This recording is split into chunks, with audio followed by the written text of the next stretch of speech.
Mwaka 2007 iPhone waliweza kuzindua simu yao ya kwanza katika ulimwengu wa kidigitali.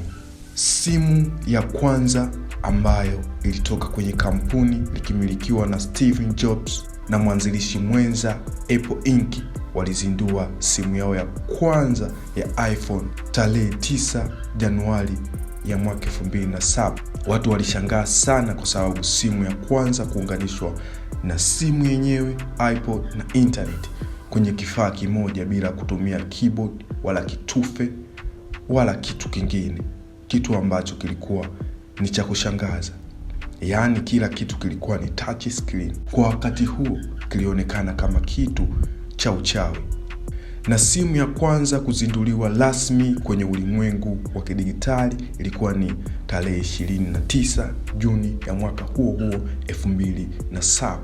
Watu walisimama kwenye foleni ndefu kama foleni ya kukata tiketi za kuingia kwenye tamasha fulani.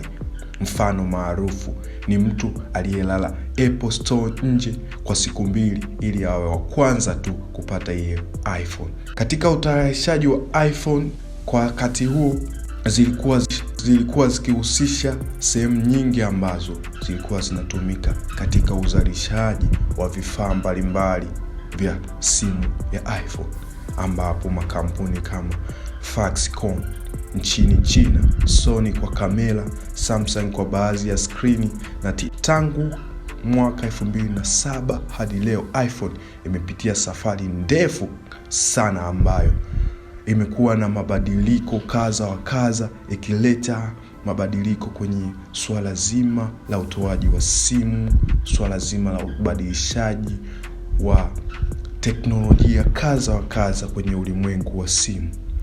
Mfano, iPhone 4 ambayo ilitoka mwaka 2010 yenyewe ilileta Retina display. Haya yalikuwa ni mapinduzi ya mwanzo kabisa kwenye iPhone.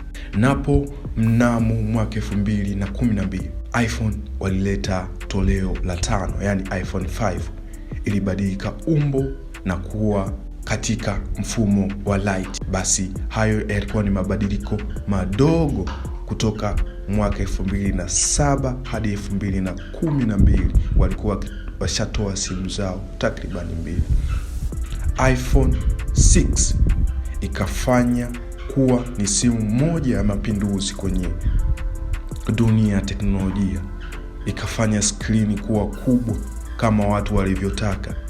Hayo basi yalikuwa ni mabadiliko ambayo yalikuwa yakifanywa na wawekezaji na wamiliki wa simu ambayo hii leo imekuwa ni simu yenye upinzani mkubwa duniani.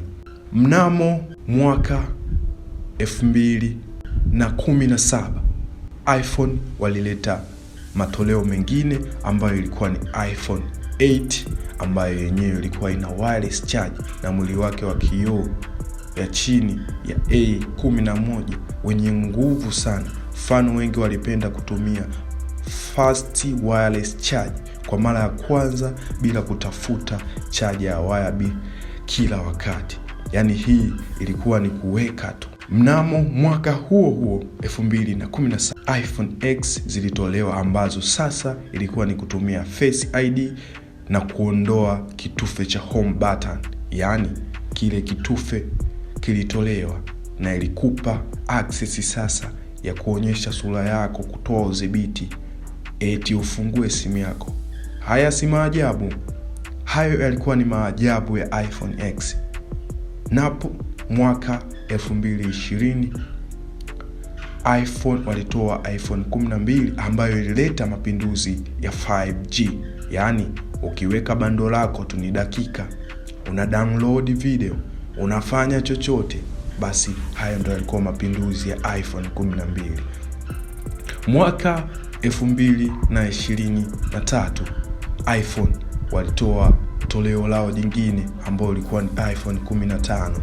Ikahamia sasa kutoka kutumia USB za iPhone hadi Type C, maana ulimwengu ulikuwa kwenye teknolojia kubwa sana za mashindano.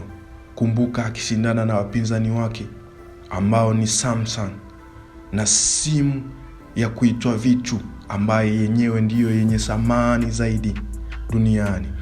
iPhone 16 na 17 hadi leo mwaka 2025 zikijikita zaidi katika kutumia AI, yani artificial intelligence kwa lugha zetu za Kiingereza cha Kimombo, yani Kiingereza cha Kisukuma wanaita akili mnemba. Mpaka leo iPhone imekuwa sio simu tu, bali alama ya teknolojia, ubunifu na mitindo ya maisha, kutoka kwa wanafunzi hadi watayarishaji na ubobevu wa teknolojia na upinzani wa teknolojia. Basi hizo zilikuwa ni sifa na makala kuhusu simu ambayo inapendwa na kila mwanadada wa Tanzania, simu ambayo watu wamekuwa wakiongelea kwenye ulimwengu wa teknolojia. Langu jina ni Festo Stefano.